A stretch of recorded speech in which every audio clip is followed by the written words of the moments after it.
Hey everybody, we're back for another episode of The Journey Up, an entrepreneur's guide. I'm your host, Bryce Brylen. I am the Executive Vice President of Anabasis REIT and broker for Anabasis Realty here in Jacksonville, Florida, and I'm joined by my co-host, Brylen Erickson. I am the lead associate for Anabasis Realty and the acquisitions manager for Anabasis REIT. As always, if you guys are interested in investing in real estate in Jacksonville or looking to buy your dream home or anything in between, give us a shout. We look forward to having somebody on the show today that is an investment real estate professional and wholesale extraordinaire, Mr. Riley Sheehan. Thanks for joining us today, Thanks brother. for having me, guys. Appreciate it. Appreciate it, man. Yeah, absolutely. So obviously, you know, our main thing, the journey up, we love to hear from you on your story and your journey from the beginning. You know, 100%. Where were you born? Where are you from? And how'd you even get to the point where you wanted to go into real estate? No, 100%. So I'm a Florida guy through and through. You know, so I was born and raised in Sarasota, Florida. That's about an hour south of Tampa Bay. Yeah. And if anybody's familiar with Siesta Key, we grew up like 10 minutes from Siesta Key. Siesta Key is beautiful. You know, grew up down there, my mom, my brother, and I, and just that's where I was born and raised. So, you know, going in through, you know, middle school, high school, you know, always kind of even had a little bit of a passion for real estate then. You know, my mom and my brother and I would always get, you know, bagels on Sunday, and I would read the sports section and I'd look through the real estate section. Like, for whatever reason, real estate just really intrigued me. And, you know, it's something I always kind of like had as a passion in the back of my head. But, you know, going into college, I played college football at the University of South Florida in Tampa. Got my degree in finance. And again, I always had a passion for real estate. You know, it was something I wanted to do. So the end all be all goal, like the grand scheme I had in my head was, all right, I'm going to go and get my degree in finance. I'll go work for a bank, and, you know, banks make money. Banks have money. You know, that's the genius idea I had in my head. And I'll then make money and start to buy rental properties. But, you know, when I was in college, you know, and I was graduating from USF, I had an internship, and that internship I probably applied to 30 places, and I had 3 people reach out to me on a, you know, for an opportunity. Yeah, that's how it is. One wasn't paid. One was $10 an hour. One was 18. So I took the one that was 18 and just kind of ran with it. And it showed me what I didn't want to do. I didn't want to be in an office setting. You know, I didn't want to be in a cubicle every single day. I agree. And, you know, I did supply chain for a glass company. It was like, you know, probably the least exciting thing you could do, you know, managing like where different sand and like different raw materials was going. And, you know, if you save the company couple $100,000 in 1 week, you still get paid $18 an hour. Correct. If you take a 2-hour lunch, you still get paid $18 an hour. So it wasn't. There's no incentive. There was no incentive. There was no like reward factor, and I just, you know, it didn't really fire me up every single day. So I understand. When I was going and applying for jobs, like, you know, my football career was ending. I got my degree. I was graduating early. I just said, you know, I'm gonna go application crazy and see where it takes me. So I did the same thing. You know, it's like, all right, just see where it lands. You know, so I looked at Wells Fargo and, you know, North Carolina. Raymond James and St. Pete, Florida, which, you know, not too far away. And then I met my old broker Joshua too, that owns NetWorth Realty at Tampa. And you know, sat down with him. I actually had my interview with him the day after my last bowl game I ever played, and went into it and was like, man, I just love the culture. I love this guy. You know, pretty much set the path up for me of like, you know, what a wholesale brokerage was. I didn't know what hard money was. I didn't know what, you know, how you could even get financing on a fix and flip property. I just thought, all right, see house, buy house, rent house, you know, it's as easy as that, you know? Yeah, exactly. And he just put this amazing opportunity in front of me of, hey, this is what you can go and make, you know, you're creating your own business at the end of the day. Yeah. And I'll show you the ropes of how to do it. And I was like, you know, very excited about it. Like, why not? I might jump in, but obviously there's reservations of, you know, people are telling you, oh, it's commission only. You know, hey, what are you going to do with it? And I just said, you know what? I'm just going to take a leap of faith. That's the risk you have to be willing to take. Jump into it from there. You know, and for me, like I said, like these other jobs, like Wells Fargo didn't offer me the highest job because they said I wasn't formal enough. You know, wasn't, you know, I was rough around the edges. They said that about you? Yeah, they did. Really? Yeah. What? Was it just because your demeanor? Or? I didn't know, not the nicest suit. You know, whatever knows exactly what it is. My uncle worked for us, so I got a little bit of an inside scoop, you know? Yeah. But, you know, I was like, you know, I'm just going to kind of take a leap of faith and go from there. And same with Raymond James. I got offered a position. It was to make $44,000 a year. That's like more of like a financial planner. Yeah, it was to work in like their back end operations. You know, so like a lot of these bigger banks, what they do is, you know, you start in the back end, like before they're, you know, when you go out and talk to clients and stuff, you got to do all the grunt work. Where I pretty much be doing grunt work for 12 hours a day to make 44 grand a year. And then I've got Josh saying, hey, if you work hard and you put it in, you've got the opportunity to make 6 figures. Yeah, exactly. And I was like, you know what? Even though it's not guaranteed, I'm just going to, run it. And this is what I want to do. It's a passion I have. Like I want to be a real estate investor myself. So of course, took a leap of faith into it. That was actually, so I've been with NetWorth Realty for going on 5 years this month, actually. So is that the first real estate company that you ever worked for? Correct. Yep. First company I ever worked for. Right out of college, and just kind of took it and ran with it. So, did you get your license before joining them, or I did? So was that that part of your training process? That was part. So, in order to work for NetWorth Realty, you have to have your real estate license. And I always kind of like talk with my mom, and she's like, "Oh, you should just get your license." So, and I looked at it and hadn't started. Did your parents ever do anything in real estate? Yeah, no. My mom's a preschool teacher. Okay, I grew up with a single mom, so that's the For us, it was just something I always wanted to go and get into. Yeah, I don't know what the reason was, but well, I think it always intrigued me. Probably just from hearing that, the reason was you wanted to have more control of your schedule. It sounds like, and you didn't want to cap on how much you could make, because like you said, you could save your prior company $100 grand, but you're still making 18. It's like, okay, well, what if I can go out, source my own deal, and then make that was the main thing for me. That was me too. That was the main thing for me. I would say that's the thing too. Is for me with football, and you're in college, you're playing football. It's a full-time job. And you're working relentlessly, like diligently. You're up at 6 a.m. You're doing a lift. You're hitting tutoring. You're hitting classes all day. Do you think that playing football in college has kind of helped you keep that discipline throughout like your career now? 100%. It just kind of teaches you discipline of like, all right, if you work this hard, you've got a system that works. It's going to work for you. Right. It's a matter of I relate a lot of the stuff that I do with you in my business now. It's like, hey, it's a playbook. It's a model. Just like football, you guys are sports guys too. It's like, you might have a play drawn up, whatever sport you have. It doesn't mean that it's going to score a touchdown every play. Or it's going to execute the way you drew it out. What position did you play? So I played a fullback and tight end. Fullback and tight end. In college, So I started as a fullback. And, we immediately got rid of fullbacks the second I got to USF.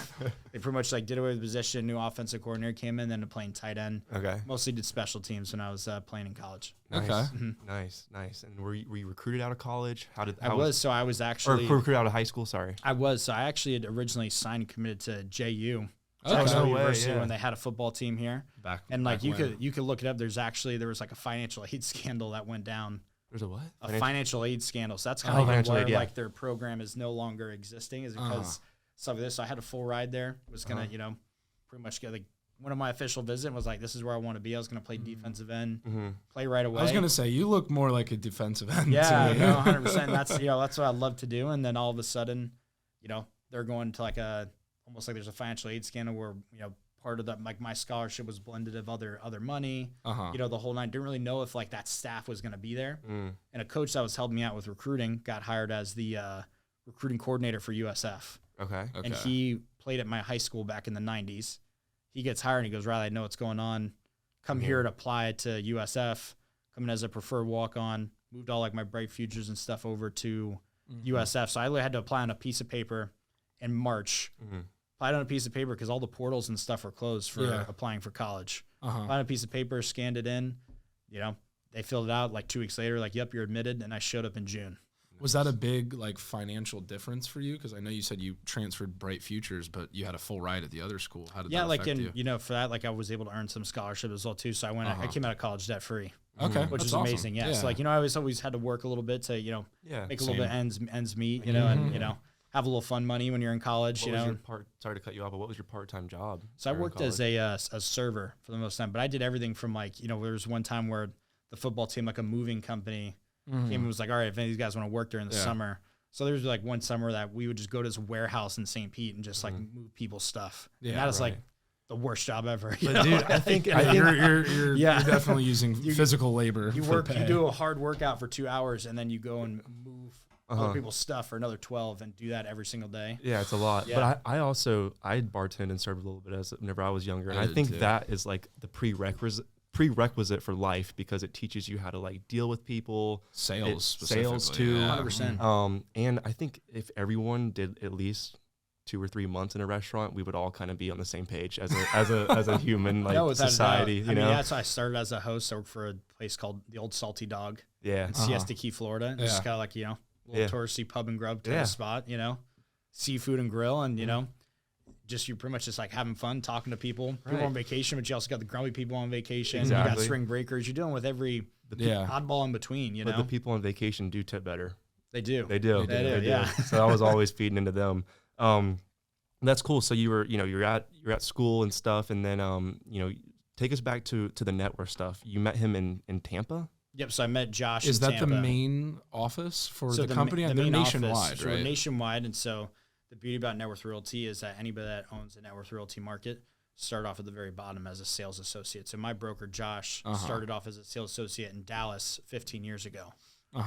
So the original 3 owners are Mark Bloom, Jeremy Coburn, and Scott McCullen. And they, Jeremy is San Antonio, Mark was Dallas, and Scott was Houston. So those are the original 3 markets. So Josh came from Dallas, opened up a Minnesota office, and closed that, and they came down to Tampa where they opened that up, and that's where I met Josh from there. And then I assume that y'all had some type of conversation to say, hey, now we're going to go start this in Jacksonville, and you're going to be my guy? Yeah, no, not even that. So, Josh said pretty much, hey, anybody that, and I teach everybody and let everybody know that starts with me as an agent here in Jacksonville, is I was given the opportunity where even from in the interview from start to finish, like, hey, the first position's a sales associate, then you could work up to acquisitions, then you could be a senior acquisition agent.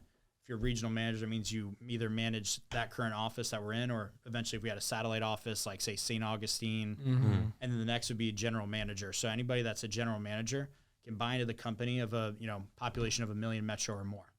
So pretty much Josh, even though I was taking in and working for him, he's like, hey, I want you to have the same opportunity I have and go out on your own and do this thing. Were you feel nervous at all when you first started? Or when are you talking about in the very beginning when I first started? Yeah. I have a follow-up question on that, because I know most people that start in real estate start in traditional real estate. They don't go right to investment wholesale real estate. So you're having to learn a lot more. You're having to do a lot more complicated deals in deal structure, hard money financing, things like that. How was that learning curve for you, going right into the investment side versus not having any? Yeah, and I think that was the new report. Is everything I learned, I got from Josh and Jackson Guidry, who now owns Orlando. He was my trainer in Tampa back then. Is you're pretty much a clean slate. You really don't know what's right or wrong. Yeah, exactly. Even the traditional side, when you start off in just the investment type world, you're thrown into it. It's the playbook. I was just learning the playbook, learning from different experiences, learning from other people too, because as you guys know, there's never one scenario that's exactly the same. It might be similar to some extent, but at the end of the day, it's going to be completely different. Sure. So there's no mirror for that. I think it's even not even knowing fully and just being a sponge and soaking up everything. Yeah. Learning the hard way on a transaction. Okay, what do you need to get a deal closed for hard money? And that's the difference of Jacksonville versus Tampa. In Jacksonville, there's a lot of private lenders that you can call today and they'll have it funded by tomorrow. Oh yeah. And Tampa, that's not necessarily always the case, Exactly. So it's you think it's going to go through, all of a sudden the appraisal gets kicked back. They need to do an inspection. There's a million things to jump through, but once that happens, okay, that's how it worked that time. Yeah. Now I know to be on top of it for the next time. Yeah. And how you can handle things, same thing with insurance. It's like when the hurricane comes into that giant red square, the imaginary square the insurance companies have, insurance just gets shut down. Nothing's getting closed. You're not buying any policies. You don't know that until you go through it, or somebody else that's gone through it. Yeah. Somebody else that's gone through it tells the office or lets you know. And that's the beauty of working with NetWorth is you've got people that have been doing it for years and years that we work together as a team to get deals done. Yeah, I like that. So you got a good culture over there. They have just a big Rolodex of people for whatever the situation may be in different markets. 100%. Are you selling deals in other markets, or are you just Jacksonville focused? So okay, you go as I started as a sales associate, eventually work my way up to then be an acquisition associate, and then next then end up going number 1 in the company for 2021 and 2022, then went number 2 in the company for 2020. So that's where, as you have growth within the company, that's where they give the opportunity to go open up an office. So, nice. Tampa, they just handle Tampa. Orlando just handles Orlando. Jacksonville, we just handle Jacksonville. Yeah. Might look at their deals, but I don't know their day-to-day of what's going on. Yeah. We're not analyzing anything there because for that being in Jacksonville, every property we get under contract, we see, we look at, we analyze it. We look at it start to finish, top to bottom. We're laying our own eyes on it, so for us, that makes it our offer stronger, makes the relationship stronger. For sure. It's not like we have a bunch of people in a call center just ripping away. Yeah. For us, it's, looking for 10 to 20 agents that are just hustling, getting after it. Boots on the ground. Working together as a team where if somebody's in Orange Park, we've got a chat to like, hey, I got a lead in Orange Park. Who could stop by and take a look at it? Yeah. And it's just, when it works better that way, it just kind of handles it from there. It's a lot more smoother too, because it's kind of annoying whenever you have people that lock up deals in different cities and stuff. They have no idea what they're doing. Like we actually walked one the other day of a lady that had one, and it had it was water damage. The coastline was up on the bottom of the house. She had no idea, and it was just like, if she would have walked it, she would have known. Yeah. Which one was that? The one over off Trout. Oh yeah, dude, that one was a nightmare. Yeah. So they're a wholesaler that was based in Tampa, and they sent us a deal here, and they shot it. They shot it at a specific price, and they said they couldn't, they hadn't gotten any offers and where they needed to be. And high level, you look at it, you're like, there's a lot of spread there. Mm-hmm. That's a waterfront property on the north side. Deep water, you put a dock there, it looks pretty good. Right. You get there though, then that's what you say the difference in actually walking a property and laying your eyes on it. You get there and there's no seawall, so you have to put in a brand new seawall, and the whole house, I shit you not, is like this. And like the foundation was so bad at that point. I mean, it was pretty much a tear down. That was even like from the beginning, because Bryce really taught me wholesale, so he was always big on, hey, any wholesale deal that you think you're about to get, walk it. Yeah. Walk it. Go get it, Yeah. So like if you think the numbers like look good at high level, throw in an offer, and then if they start talking your language, you need to touch it, see it, smell it, feel it, taste it. The whole thing. 100%, You can look at the photos of a house and know how it smells too sometimes. Just get that green carpet in there. Yeah. So you started as a sales associate. Yep, that's sales the first, agent. Yep. So basically all you're doing is dispo at that point. So you're just working with buyers, creating a book of buyers, a book of business where that's like the foundational part. Do they provide any company buyers to you, or from day sometimes one you there are might going be leads, out? but it's also from day one, it's like learning how to go and find buyers, just like your guys' networking event. That's what I preach to, my entire team is like events that you guys throw. Go out there and just talk to people. Like you never know like who's going to be in the room, or, we connect better on a deal and it makes our relationship better, like even just showing face and meeting people, you've got resources like Facebook, the tax records, driving around, looking at houses. I mean, there's so many different ways you can talk to people. Yeah. Right. And like 100%. You said, you're just, we were mentioning before we started, like, a friend of a friend's like, oh my, this person's interested in it. It's like, okay, let's have a conversation and see where it goes from there, Yeah. So you mentioned you tell your agents to go out to these networking events. What are like some things that you expect from your agents that are under you? Yeah, like day to day, or especially in the first junior sales role. Yeah, I mean for them, they're looking to book meetings with buyers. So that's the thing, having in-person meetings.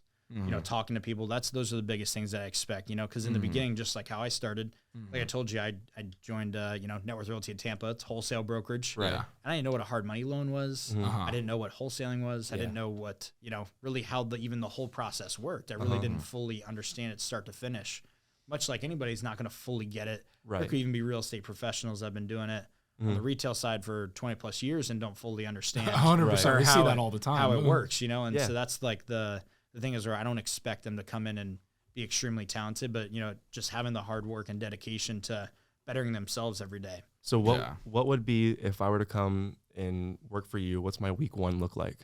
Week one, it's going to be, it's going to feel like you're drinking water through a fire hose. Yeah. that's like you're just going to get a lot of information thrown at you.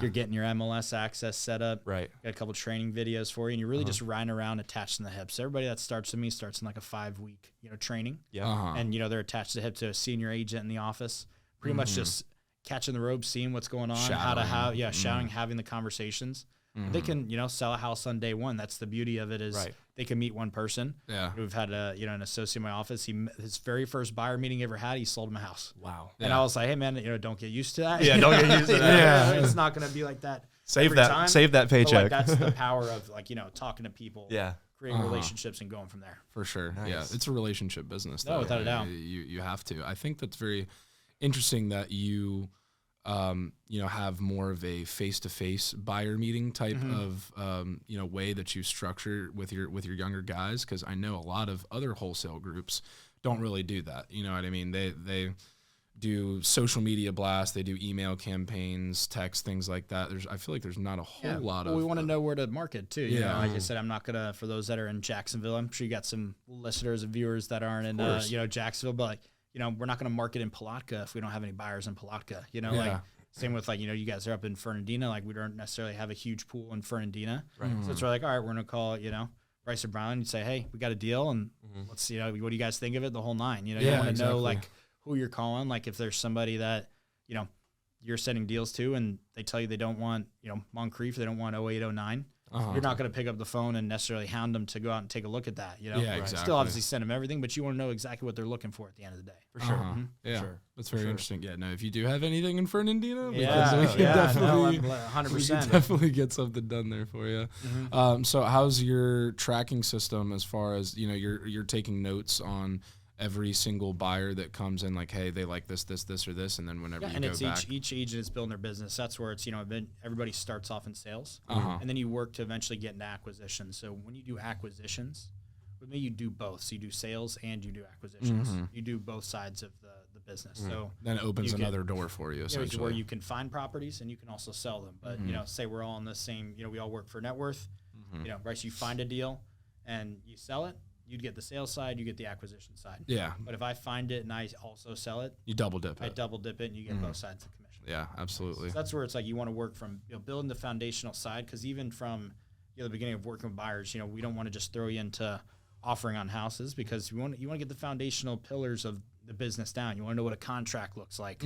I can't tell you how many times I've had conversations with people that again are in real estate, they've been doing it for a long time. They don't even know what's in the FAR bar as is contract. That's right. And you're using it every day, but they don't even know what words are even on the document that they're having people sign. So it's like, hey, learning the stuff, learn how to look at the tax records, learn how to see different scenarios, because a lot of times in our business where we're looking at deals, it's like, it looks great from the surface level, but then you get into it, you're like, oh my gosh, this house is 1,000 square feet smaller. Exactly. Or oh my gosh, this house is 1,000 square feet bigger. Like you can work for sure. Either or. I think it's really, important to have somebody start in that role too, because it's important on the acquisition side to think like a buyer.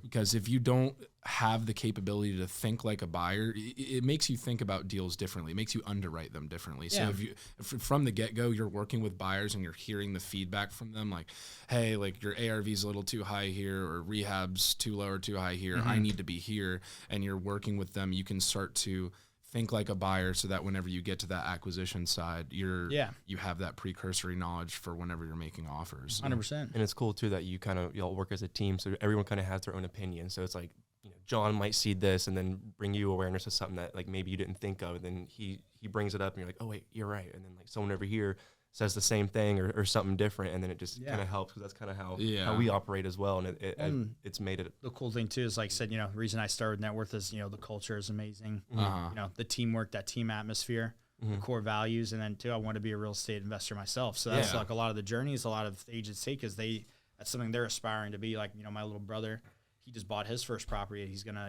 he's using hard money. He's gonna renovate it, and then he's gonna refinance and move into that thing. Nice. Sorry to interrupt. Go ahead. How many, so he has his first one. How many do you have? So at the height, we had 18 doors. Okay. And that was between Tampa. So how I started in that is, you eventually start to make enough money where, every deal we put out, there'd be deals that we couldn't sell that, okay. Cherry pick it. I'll do that one. Not even cherry pick it. We couldn't move it. And hey, the buyers had told me they didn't want it. Oh, true. Like just track it and I'll let you know how it goes on that one, you know? So started off with are you guys familiar with Tampa?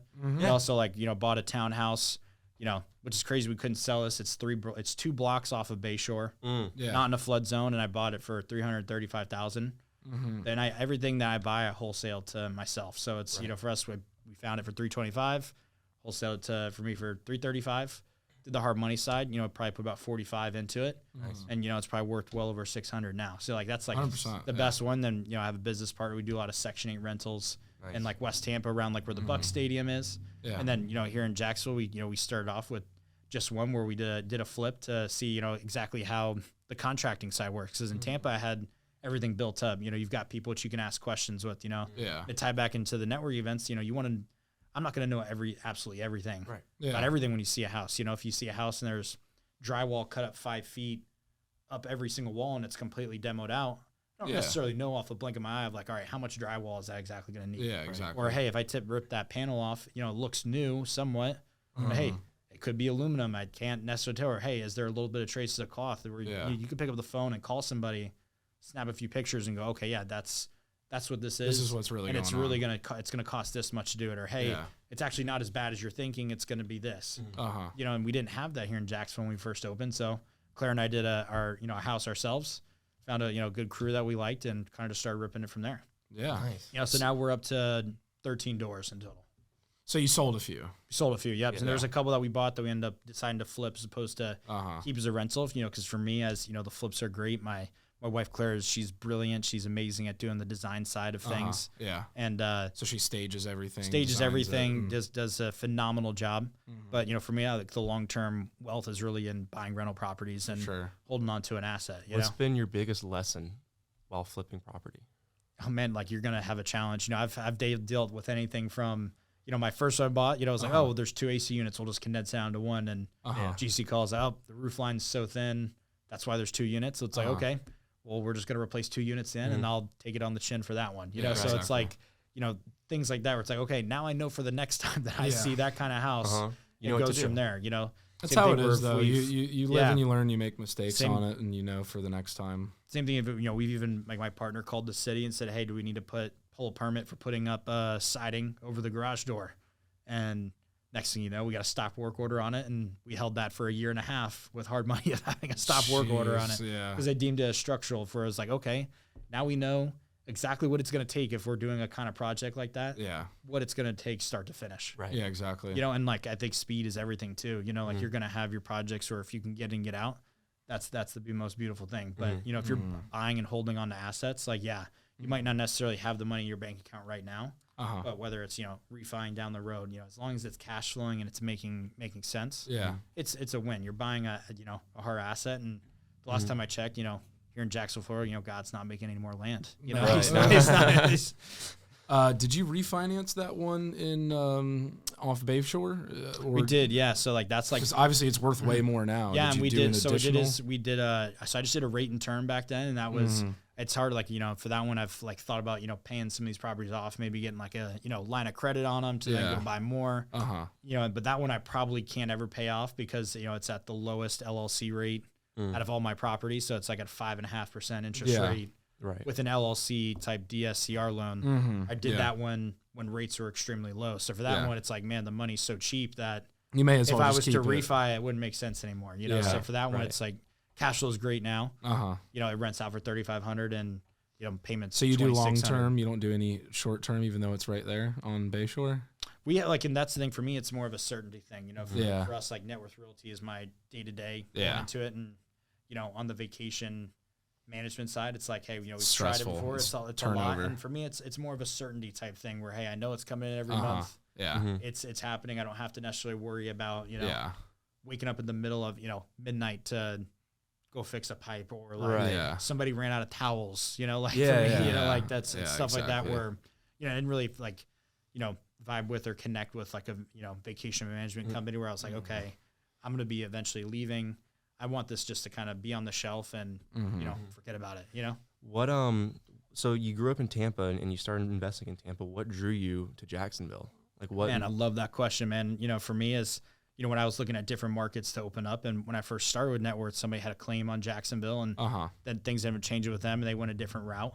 And so, you know, when it opened back up, I had some great conversations with, you know, Joshua Two's a mentor of mine, the 3 Jimmys, that's the 3 founders I was telling you about. And for us, Jacksonville is the cheapest coastal market. It really is. Left in Florida. I really get chills like thinking about it. Like, 'cause I mean, for me, like I was telling the team today, you know, on this beautiful Floral Friday, that, you know, one of the, you know, biggest regrets, it's like, it's always, you know, oh, I wish I didn't buy that, or it's always, I wish I bought more. Or I can imagine, like, there was a house in St. Pete, right, where all, like, the Tropicana development's going in. It was a 2-1 for $55,000.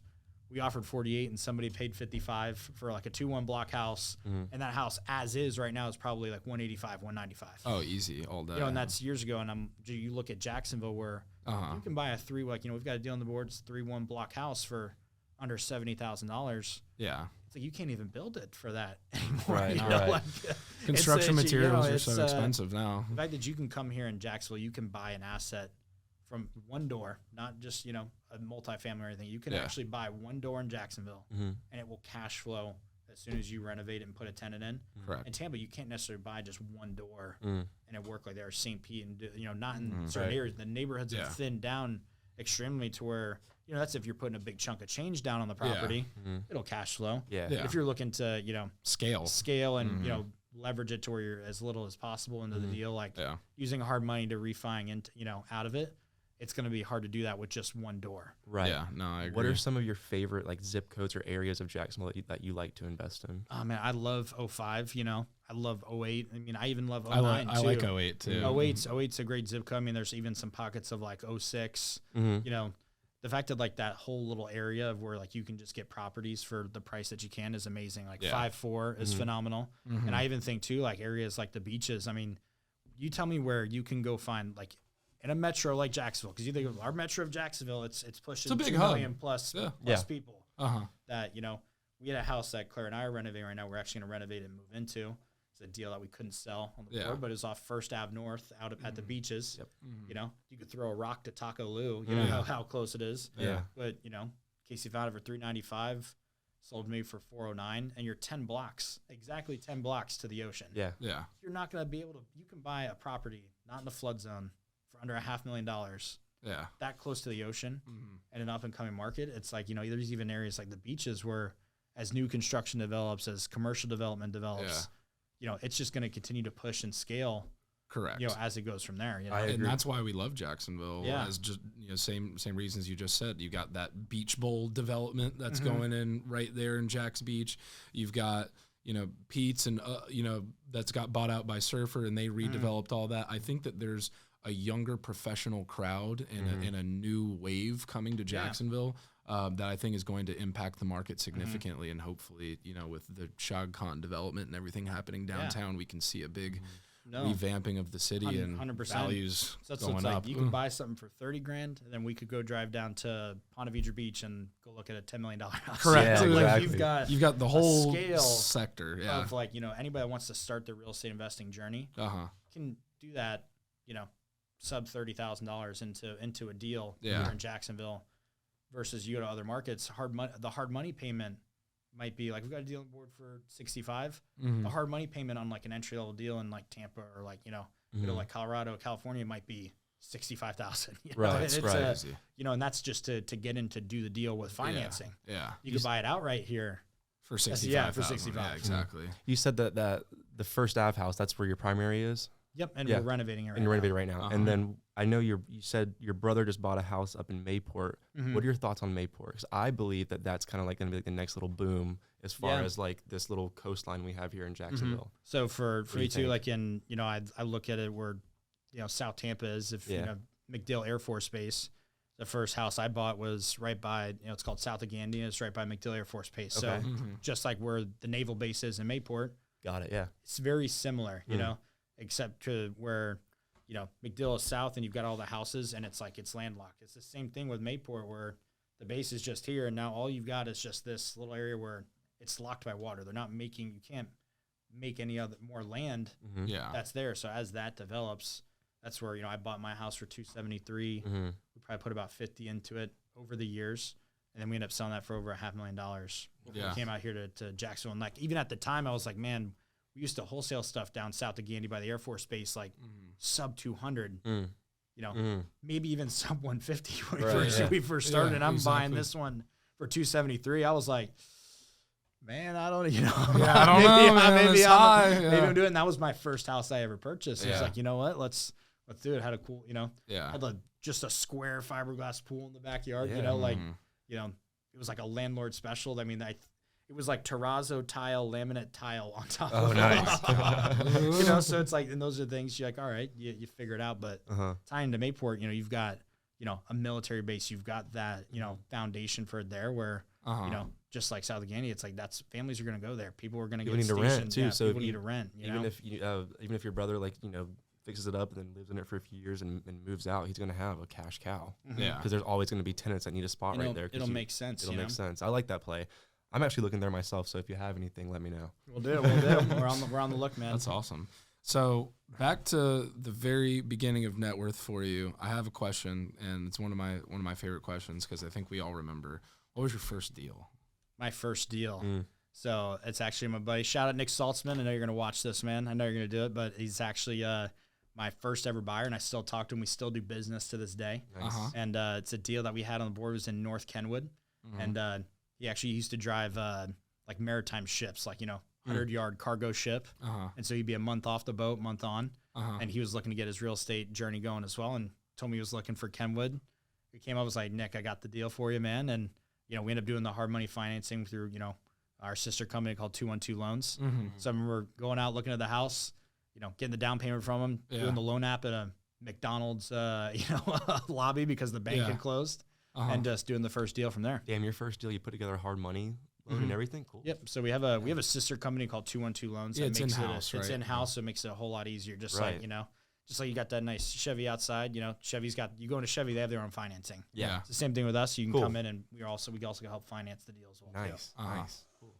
What are some terms that you typically offer to your clients? On the hard money side, and it ranges, like even when stuff started going down, we got to a point where we're even down like to 8-9%, as rates are going. Right now we're between like 11 and 12 and 2 to 3 points. We'll lend up to 70 to 75% of the ARV. Okay. So after repair value is what they're going to lend off of. So it's not off of like the as is, value, just off of what the subject to appraisal would come in at. Do you guys fund construction financing up to a certain so amount? it's like 70% of the ARV. They'll hold 100% of the rehab held in escrow. So that's like roughly what your down payment will be. So like one thing I always like to say is, for anybody that's in real estate or for you guys is if you just take the purchase price plus the rehab minus the loan amount. Yeah. And add 10,000, that's like what your rough out of pocket would be. Yeah, exactly. So if you closing costs and stuff, because you think purchase and rehab, that's all that's how they put it on the HUD too. Not everybody notices that. That's the total they'll put on the HUD. Then they'll put the entire loan amount. Even though like they're holding like say 30 grand of it. Yeah. They make it look like they're holding the entire amount like up front on the HUD. So just work it that way and kind of go from there. Yeah, exactly. So I heard about your first deal. Can you walk us through your biggest deal? Oh, my biggest one. Biggest one in terms of what? Like spread revenue, volume or spread revenue, or you can do both. You can do whatever. You could do volume, or you could, if you want to talk about. Well, how about this? Tell me about your biggest deal, like wholesale and sales side, and then tell me about like your biggest deal in investment. Is it the Bayshore one? Investors, that's one that I've held on to. We had a great one too that, was one of the most recent ones that we did. Like Claire knows, a deal that we couldn't sell in St. Pete, and like had a couple investors that were tied up. Decent area, kind of more of an up and coming area, and in St. Pete off of 3rd Ave South. December of 2022. And we just couldn't move. It was a relationship. I bought a lot of deals from him before in the past, and I believed in it. I'd found it for 185, and I put it out to investors at 214, 500, and nobody picked it up. Yeah. So I bought it for 214, 500, wholesaled it to myself. So I bought it at the same price like an investor would. Yeah. And we were going to hold it as a rental. That was the idea of it, but rates kept going up. Claire was already going to do like a bomb renovation on it from the get-go, and then we were actually getting married in February. Yeah. So a buddy of mine ended up listing it because Claire is our listing agent here in Jacksonville, and she was in Tampa as well too. So she didn't list it, and a buddy of mine listed it. We had the ARV at 345. It was all fixed up. So I bought 214, put about 60 into it, and then we ended up closing at 381. Oh, nice. Wow. And had like a highest and best, like 7 offers. Yeah. And it ended up working, but that was a deal that out of the entire team, there was 15 agents in Tampa at the time. Out of those 15 agents, nobody could find a buyer for that house, and ended up being one of the best deals I've ever done. Yeah, exactly. So it's like I love when that works out, but obviously they don't always work out like that. Like the one in Jacksonville, more of like, that's like a grand slam. One in Jacksonville, buy for 225, put 60, 65 into it, sell for like, the net coming out of like 335. Nice. And you pay commissions out and everything. It's not like you're not. And you got hard money costs. You got closing costs. Not crushing every single one, but that's the beauty of real estate too. Is the person that's doing the most continual. Is that's where it's going to add up and work. Yeah. And at the end of the singles day, and doubles. Your winners have to outpace your losers. But like you said, if you're hitting singles and doubles, every now and then you'll get a home run, and then other times you will strike out. But that's the game. And that's where I'll talk. Even like I don't really necessarily have like one deal, but I've always preached just do as many deals as you can. So exactly. For me in 2021, like I guess the best year I had on the wholesale side, acquired 88 houses, ended up selling 85 of them. Wow. Nice. So it was about 170 transactions. That's an amazing for 2021. Yeah. So like I said, ended up working. But that's like, and I think 85 is different houses. So like 88 of those acquisitions sold, but maybe somebody else in the office sold it. Yeah. So like I had 85 sides of the sales side and then 88 sides on the acquisition side. That's awesome. On your rehabs, I know you said, Claire's doing a whole, design process and staging everything. How do you work your rehabs? I know some people, like myself, like to, work with like a specific GC from the get-go on different projects. And then some people like to just sub everything out and kind of run it themselves. What do you Yeah, do in your I use process? a GC as well too. So I got my guy Eric down in Tampa that I use, and I got a guy Blake that I use here in Jacksonville. And for me, it's a little bit more for, I'm not in the nitty-gritty of doing the project every single day. It's something that's more on the side where it's like, hey man, I'm not going to go and outbid you or try to get a million different bids. Right. I don't need you to do the HVAC from this guy, and then sometimes you do the HVAC. Just know, like, if I'm bringing you something, I want you to do the entirety of it. Just do right by me, and exactly. Yeah, obviously I'll bring you as more. we pace our numbers, we work it together that way. Yeah, I like exactly. that. I like that a lot. Makes sense to me. Yeah. I actually have a question. How are you sourcing these 88 deals? Relationships, is like the biggest thing. And, anywhere from the MLS to Door knocking, direct to mail letters, door knocking, flyers on doors. You're not going to know if you don't turn that leaf over. Exactly. What have you been finding the most success in? I think relationships is always going to be your biggest thing. Whether it's from other agents or other investors or another wholesaler, that's going to be like your biggest thing. Yeah. Obviously direct mail works amazing as well too. Do you handwriting handwriting these other notes? wholesalers? Like, are you acquiring stuff from? So us, we close on everything. So like for us, we won't necessarily JV, but we'll actually be the buyer on it. Nice. And then, we buy it with our company funds and then look to sell it to the investor. So if you are looking at something from another wholesaler, you're actually 100% paying the whole thing off, closing on it before you ever try to remarket it. You either prior to or before, so everything, like we'll go under contract and that's where we'll look to market it. So we won't just do like a JV side, like how we'll structure it is we'll go under contract, get an inspection period, analyze it. But for us, that's where we look at every deal. That's where we go out and take a look at the property. There's usually a reason why that deal isn't moving. There's a reason why the deal isn't selling.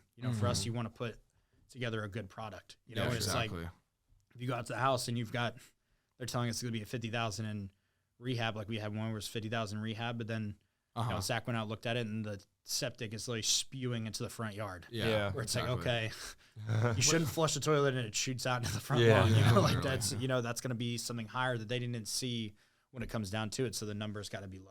Right. Yeah. Do you have any projects going on right now that are currently under construction? That one that you can talk about? Yeah, that one on First Ave that we're doing. Right. By the beach. And we just wrapped up one a rental over in off of West 9th. Okay. And 15th and West 9th. It's up for rent right now. Okay. So how many projects do you typically try to limit yourself to at a time? The most I've taken on is like 5 at a time, and that's where I'm like, oh man, or some sweet hits. Like for me in Tampa, like between my business partner, my wife, and myself, we own like 6 properties on West St. Louis. So it's like, okay, if someone brings us something on West St. Louis, we're just like, okay, let's find a way to do it because it's right. It's by everything else. You're just building a whole portfolio. We know how it works. So for us, that's happened to us. Where my roofer was selling a duplex that he had owned for years and years with his wife, and it's like, okay, probably shouldn't have taken it on, but figured it out. And Casey actually ended up being one of the tenants in that duplex when he first moved to Tampa, and that's funny. Learned the ropes and ended up being a great project. I like that. What are some of your goals for the future as far as your personal investments and as far as where you're trying to take NetWorth Realty? Yeah, like I said, really just want to strive to be the best every single day. For me, I'm big with core values. For me, I want, my goal is to make sure all my agents hit their goals every single year. For me, that's the same thing Josh did for me is, if he had a goal of, he was the number 1 agent in our company years and years ago. So he knew what price had to be paid to get me to go there. So he was to help guide me, show me the way, have those tough, coaching conversations with me, just like the same way with my agents. My agents have a goal of eventually opening up their own office, being a rental investor themselves or getting into real estate, or even it's just, getting that new car. Like I want them to be able to hit every single goal, and if all of them are hitting the goals, the team's hitting their goals, the whole 9. Yeah, exactly. I like that. So you talked about a little bit about, having your morals in line and all that other stuff. What are, that's a big core value of yours.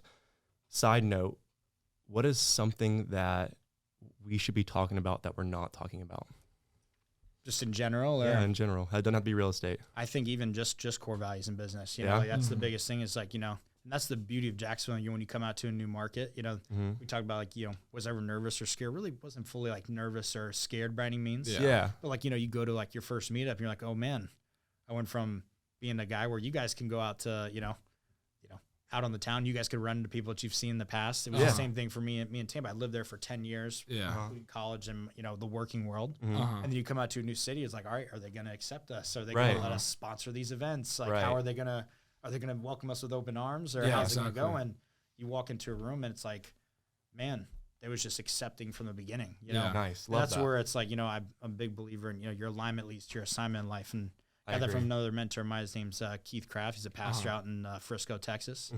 And, you know, Claire and I do a mastermind with him. And so that's the biggest thing. Like, if you align yourself with great people, great things are going to happen. Great, you know, align yourself with people. Yeah. And God at the end of it too, where it's like, hey, if you're doing business the way God wants it, you know, is intending to do it, great things are going to happen to you. You know, if you're sowing good seeds, good things are going to happen for your business. I agree, man. You're rolling around with the wrong people. Yeah, the wrong thing will happen. The wrong thing will happen. You know, it definitely, you know, is important to have those intentions from the get go. Like, if you have good intentions with your business and you're saying, hey, I'm gonna do these deals with the thought process in mind, where I'm going to not only profit, but I'm, you know, building a great product for an end tenant or an end person to live in their home, and you care about the product, and then that money that you get, you're putting back into the community, you're donating to the church, or you're you know, sewing it back into your agents and building their lives up and creating a life and a network for them.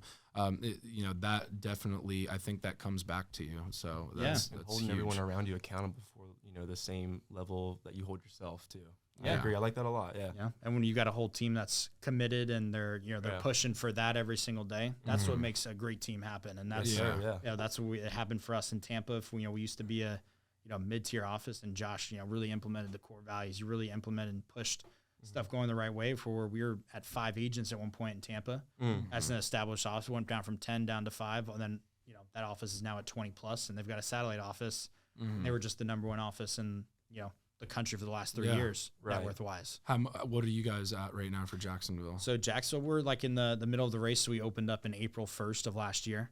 So we did just under 80 deals. So it was 78 transactions from April 1st to the end of the year. That's and then, you know, awesome. we want to be on pace for over 200 this year. That's amazing. Yeah, so that's that much growth that quickly. Yeah, and that's the goal. And I really tested the core values, you know, striving to do the right thing every day. And like you said, things are going to happen. Like, the play's not going to execute every single time how it needs to be. But as long as you have a growth mindset, you be coachable, you know, not get offended in this business, be committed, just being better every day. Yeah, it's gonna work for you. You know. Will. How many agents do you guys have now? We currently have 10 agents that are on board fully. We're going to look to have 2 more in the next like 30 to 60 days. Okay, awesome. You know, but by then you want to be at 18 agents. Yeah. So if anybody is listening that's interested in getting involved in wholesale real estate and getting a shot, they should give you a call. Yeah, give me a call. Love to talk and sit down about it. And then what advice would you give maybe like a younger kid or someone that looks up to somebody in your position? How would they get there?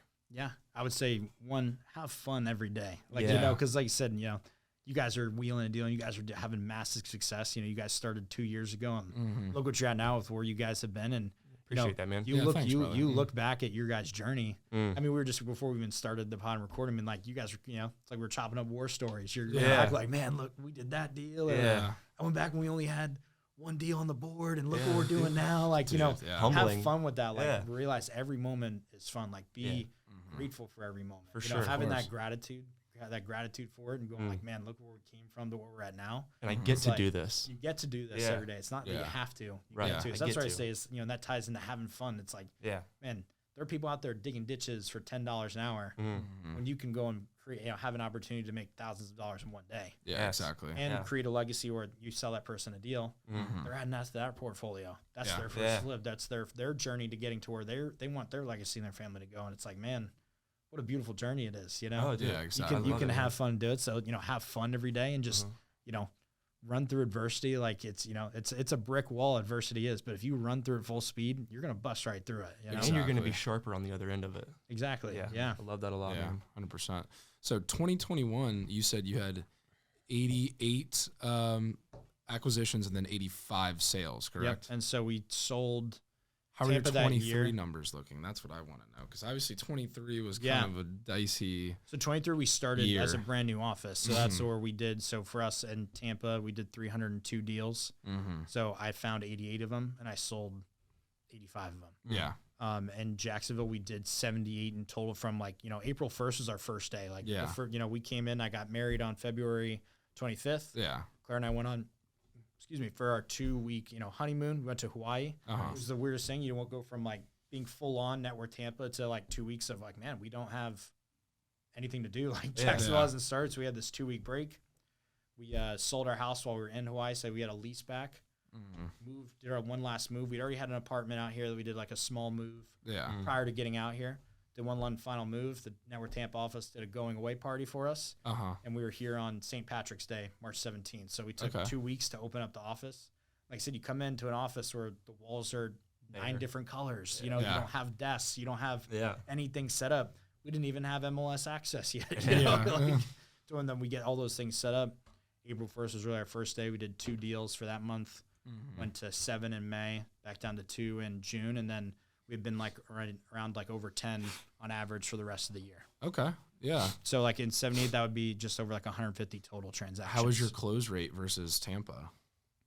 Close rate, obviously it's a new market. Yeah, like I would say we're pretty consistent. Obviously with making sure if we're getting a deal locked up, we want to make sure it's a deal. It's a deal. The reason that we've been moving forward on the deal is because there's something wrong with it. Like we've had typically where it's like, all right, you have a deal, and for us that's new in Jacksonville, there's a lot more septic in Jacksonville than there is Tampa. Like in Tampa, you knew there was a couple pockets that had, it was primarily septic.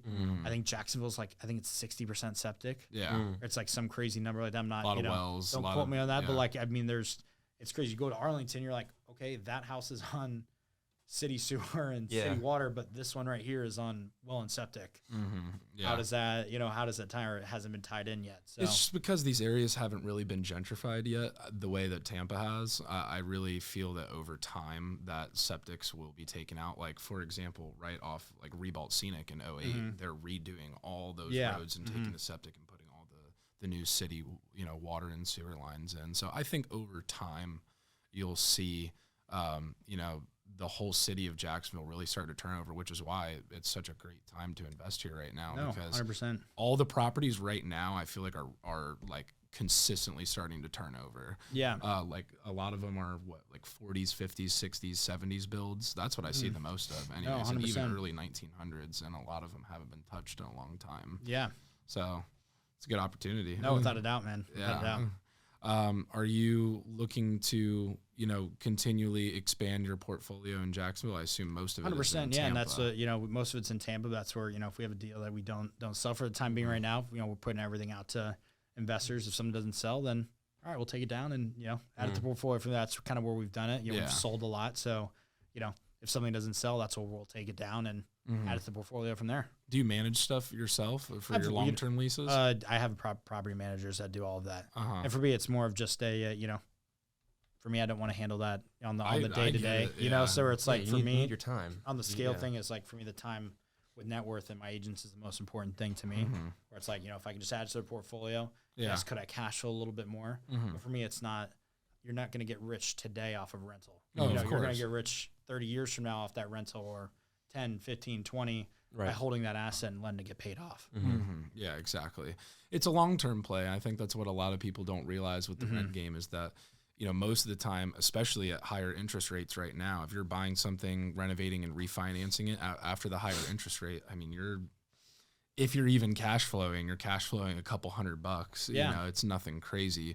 But your game is that if you're buying it at that lower amount and then you've got that valuation, you've got that equity baked in, and then that equity just grows over time and it's paying off the balance with other people's money. So really, in the end, when you sell it is where you get your I'm payback. sure you guys have seen or look at the tax records and, you see somebody that's like, oh my God, they own like 70 houses. Yeah. And like you have a conversation with them like, oh, I bought them from this time to this time. And you're like, man, that person is winning. Like they are winning. You're like, I don't think if any of us looked at the tax record and saw somebody that had 70 properties or 50. Yeah. 20, whatever the amount is, and go. Back in the day in Jackson, you could pay 20, 30 grand for a house. And you talk to them, they're like, man, I wish I bought more. I wish I bought more. Hey, they're set up for a lifetime because they invested. They weren't focused on necessarily right then and there. Or even people that we've, that are people that have been flipping for, 10 now going on 15 years. So like, man, I should have held on to a couple more of these, Exactly. My favorite thing, I flipped everything, My favorite thing to say whenever people ask if it's a good or bad time to buy is, well, it's never been a bad time to own. Yeah. Mm-hmm. I mean, it's like, it's not, it's not. Yeah. What are your expectations for this year? I know last year was not,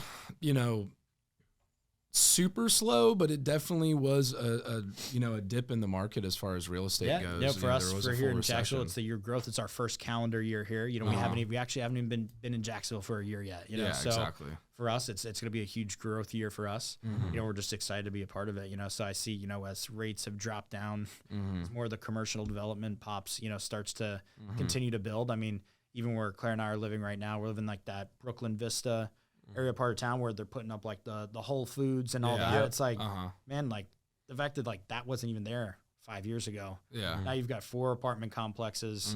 They're putting in a Whole Foods. They're, changing the Riverwalk to where it's, it's fully lighted, and they're adding cool things to changing just, on the outskirts of downtown. It's like, man, that's when you want to get in, that's where you want to start buying those areas is before it's completed, because eventually money's going to start to come in. It's going to start to pour in from there. Yeah.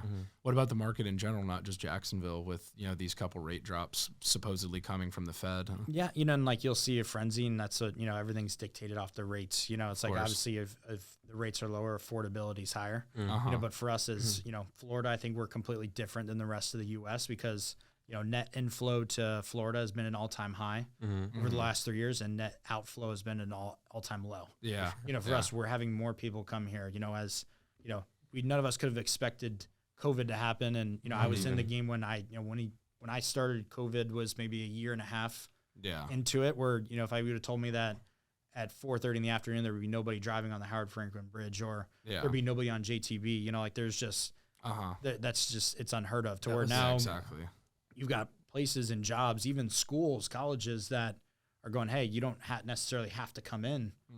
You can work from wherever. A lot of remote work has, scaled enormously. To where we've even seen people with tenants where people are like, flocks. Like I just wanted to check out Tampa. Or I wanted to just check out Jacksonville and work here and see how it is. Affordability is lower, or it's much easier here than if you're like the Northeast or if you're in California. Exactly. It's just you can get more dollar for your house here than you can anywhere else. So it's like, why would the demand is going to keep going as people keep coming in. Yeah.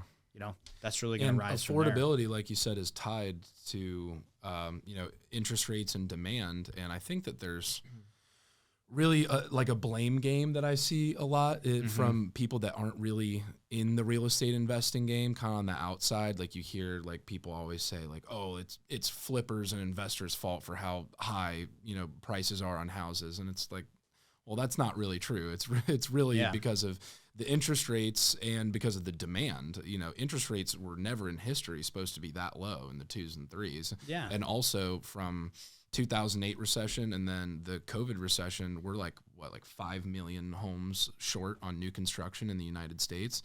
So, there's a huge demand, and the supply isn't there on the new construction side, and then rates went up. So now, like you said, when that jet down, it's going to flood in, and that's the main driver. I mean, us flipping a house isn't going to make the value in the area go up. It's just the ARV is what the ARV is based on the area. Well, that's where times had changed. Like from even when like COVID hit, we were selling deals at between 72 to 78 cents on the dollar minus repairs. Yeah. To where then when rates were so low, it even got up to as high as 85, 86 cents on the dollar minus repairs, because a lot of investors were buying off of appreciation going, I think, Riley, that's awesome you're telling me. I remember an investor telling me, I agree with your 375. Like, honestly, I think it's 425. And I'm like, why are we not doing the deal? And he's like, you're right, let's do it. And like, that's just like, people were just agreeing of going, hey, even the investor side was just going, hey, You could just they're push seeing- ARVs back then. You could push it, and also sellers knew what they had that was like kind of that correction we had as rates had gone up.